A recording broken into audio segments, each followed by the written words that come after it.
¿ya? Bueno, lo primero es que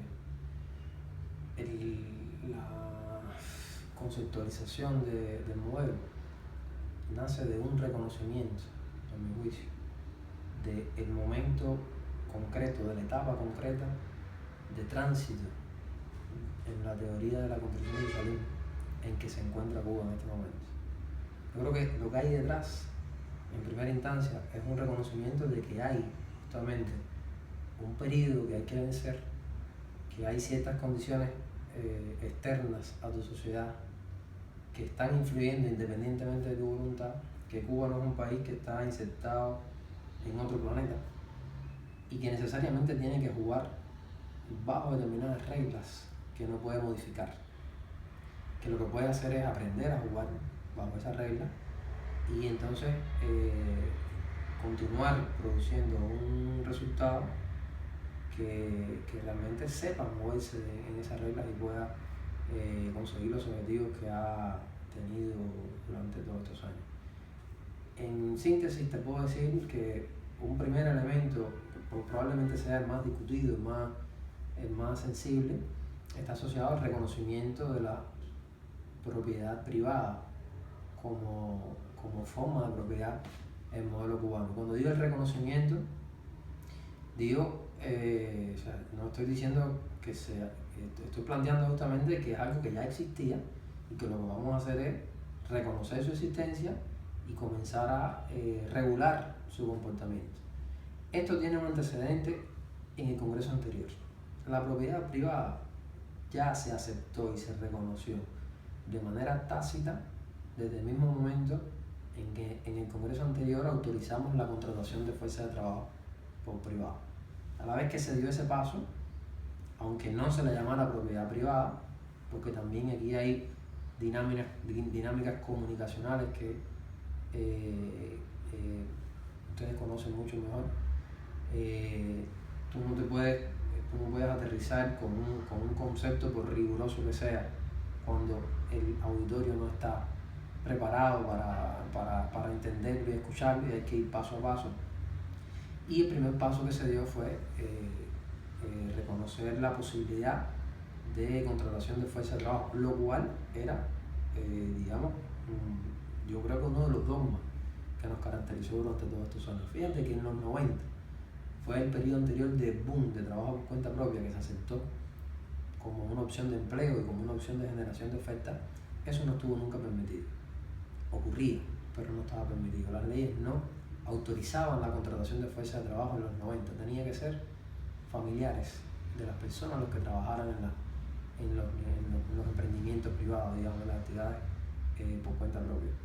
Entonces se da un primer paso en el Congreso anterior, que es este. A la vez que da ese paso, es inevitable que se generen efectivamente, más allá del listado de actividades que tú puedes autorizar, es imposible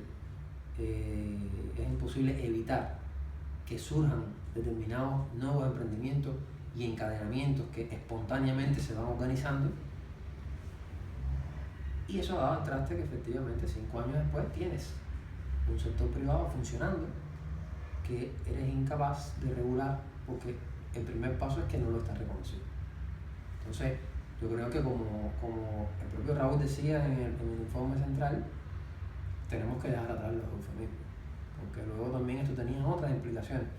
Por ejemplo, tú estabas clasificando bajo la misma figura a un individuo que ejerce una actividad muy simple, tiene un sistema tributario al que contribuir, y esa misma figura legal está entonces englobando a una persona que puede ser dueño de un restaurante con unos niveles de actividad varias veces superiores y que puede tener 50 empleados, que puede tener incluso más de un restaurante o más de un negocio, y es un trabajador por cuenta propia, al igual que lo es este otro. Entonces, yo creo que esos son elementos propios de un proceso que empieza a aprender, porque esto es un proceso de aprendizaje. En Cuba nunca hemos tenido en realidad presencia del mercado con esta fuerza el Estado nunca ha tenido que lidiar con cómo regular ese mercado, porque la gran mayoría del tiempo en nuestra historia reciente, de los últimos 50 años, la economía ha sido prácticamente estatal en su totalidad, pero el Estado tiene que ir empezando a aprender a regular estos procesos. Es un hecho objetivo, no puedes negar, no puedes evitar. El mercado se impone, el mercado existe, ahora el mercado es regulable. O sea, el mercado no necesariamente, su naturaleza no es controlar al Estado. El Estado puede controlar al mercado. Entonces, ese es un segundo elemento de esta conceptualización.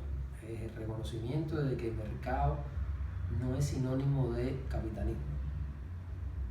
Hay algunas palabras, algunos términos que históricamente han sido yo diría vistos con desdicha, ¿no? O sea, han sido vistos con cierta distancia de los términos asociados a la economía política nuestra. Y yo creo que hay algunas cosas que hay que resignificarlas, o por lo menos encontrar su justo significado y desmitificarla de alguna manera. El mercado es uno de esos términos. O sea, el mercado es una relación objetiva que existe independientemente de la voluntad de quien gobierna, independientemente de la voluntad de quien, o sea, de la sociedad. Es un hecho objetivo. El mercado no es neutral.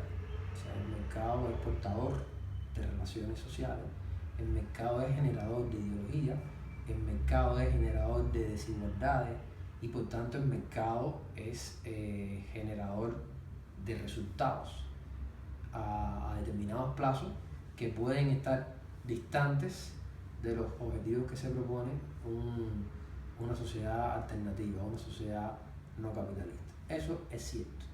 Ahora, no es cierto que el mercado sea un demonio. El mercado es una necesidad. No lo puedes evitar, porque no lo puedes sustituir. Que es también yo creo que a mi juicio es una interpretación errada.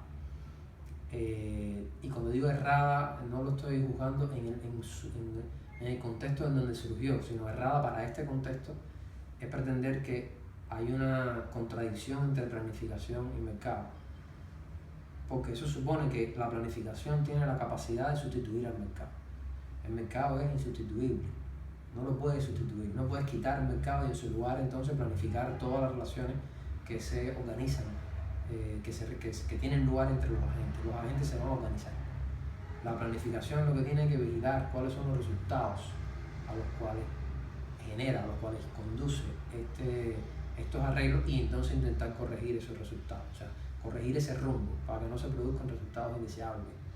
No quiere decir que yo recuerdo, por ejemplo, un compañero hace poco tiempo decía, hay cosas que hay que regularlas de manera directa, hay cosas que hay que prohibirlas, porque el mercado te puede conducir sencillamente a grandes distorsiones. Eso es real, yo eso lo comparto. Lo que pasa es que en el momento en el que estamos, yo creo que lo que tenemos que aprender de verdad es que es posible evitar distorsiones sin necesidad de prohibir, porque muchas veces acudes a la prohibición pensando que resuelves el problema, o acudes a la regulación directa, que en definitiva la prohibición es una forma de regulación directa, pensando que con eso resuelves el problema, y cuando esta regulación directa actúa de espaldas, no toma en cuenta cuáles son verdaderamente las causas que están provocando este resultado, no resuelves ningún problema. Lo que hace es pasarlo a la ilegalidad, o sea, lo sumerges ese resultado y no lo resuelves. Entonces, yo creo que estos tiempos son en realidad de aprender los mecanismos para controlar esos mercados, para conducir esos mercados, porque es inevitable, no los puedes frenar. Y por otra parte, yo creo que el otro gran tema en esta conceptualización hay muchas cosas que también son interpretaciones que no están dichas explícitamente y que son objeto de debate, porque la conceptualización es un documento que abre un espacio para un debate que puede ser muy enriquecedor, ¿no? Pero el otro elemento aquí es que el mercado no es sinónimo de propiedad privada. Tú no necesitas privatizar medios de producción de ninguna índole, ni siquiera considera no fundamentales para que haya más espacio para el mercado, para que se plasme más en términos de mercado las relaciones entre los agentes. Sencillamente cuando tú, supongamos que no hay espacio para la propiedad privada de ningún tipo, ni cooperativa, si el solo hecho de otorgar más facultades a las empresas estatales, el solo hecho de descentralizar facultades a las empresas estatales es generador de mercado, es generador de mayores espacios de mercado, con lo cual son términos que hay que distinguir. Una cosa es proceso de privatización, una cosa es procesos de desestatización de actividades no fundamentales. Entonces, y otra cosa es expansión del mercado, o sea, que el mercado gane un poco más de peso relativo. Ahí hay que distinguir varios términos, porque todo esto suele ser una carretilla de cosas que vienen juntas y que todas han tenido una interpretación muy lineal. Sencillo. Mercado, capitalismo, propiedad privada, todo eso es un paquete y hay que hacer frente a eso. Y no es exactamente de esa manera. Hay que aproximarnos a esto con un criterio científico para poder discernir, porque la posición de principio de la construcción de la economía cubana está en que se pueda verdaderamente conservar una economía que no hipoteque el futuro de la sociedad, una economía que no se pliegue ante los designios del capital, una economía que sea controlada por la clase trabajadora y que los resultados sean para la clase trabajadora. Yo creo que por ahí es que viene la esencia socialista de la economía, pero todo eso requiere mayor presencia del mercado. De lo contrario no es posible, es muy difícil poder cubrir las lagunas de eficiencia que tenemos a partir de decisiones verticales. El Estado tiene que conservar la capacidad legal de intervención y tiene que conservar la capacidad de en situaciones excepcionales implementar esas decisiones verticales, incluso de las prohibiciones. Pero esa no puede ser la norma de funcionamiento. El Estado tiene que aprender a regular los mercados, tiene que aprender a conducir los mercados, a que los agentes se comporten en la manera en que es bueno para la sociedad, con lo cual hay que alinear los intereses de diversa índole. Los intereses a nivel individual, a nivel colectivo y a nivel social tienen que estar alineados. Yo siento que en una época persiguiendo un ideal que estaba muy cerca de aquellas condiciones, siempre se decía que los intereses sociales tienen que estar por encima de los colectivos y los colectivos por encima de los individuales. Y el peligro de esa lógica es que eso te puede llevar a negar los intereses individuales, a contradecir los intereses individuales, y eso lleva al individuo a un plano muy complicado, donde en última instancia le exijas al individuo que vaya en contra de sus aspiraciones individuales, que pueden ser muy legítimas. Eso puede tener un límite, puede tener una frontera peligrosa.